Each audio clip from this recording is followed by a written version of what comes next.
हे जे आम्ही बोल पुणे जमीन घोटाळा प्रकरणी दाखल केलेल्या एफआयआर मध्ये उपमुख्यमंत्री अजित पवारांच्या मुलाचं नाव का नाही असा सवाल मुंबई उच्च न्यायालयाने राज्य सरकारला केलाय। या प्रकरणी आमचा तपास सुरू आहे अशी भूमिका पुणे पोलिसांनीच मांडली आहे। जमीन प्रकरणातील मुख्य आरोपी शीतल तेजवानीने अटकपूर्व जामीन अर्जाच्या सुनावणी दरम्यान मुंबई उच्च न्यायालयाने राज्य सरकारला हा सवाल केला।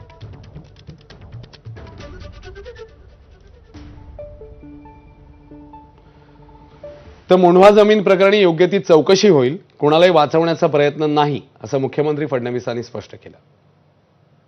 मुंबई हायकोर्टाने काय म्हटलेलं आहे मी ऐकलेलं नाही, कारण आपण बघितलं, मी आता कार्यक्रमात होतो, पण जे काही कोर्टाने विचारलेलं आहे त्या संदर्भात योग्य उत्तर हे कोर्टामध्ये सबमिट केलं जाईल। कारण पहिल्या दिवशीपासून सरकारची भूमिका कोणालाही वाचवायचं नाही आहे। जो दोषी असेल त्याच्यावर कारवाई होणार आहे। त्यामुळे या संदर्भात आत्तापर्यंत केलेली कारवाई आणि पुढे काय कारवाई होणार आहे याची सगळी माहिती ही आम्ही माननीय उच्च न्यायालयाला देऊ।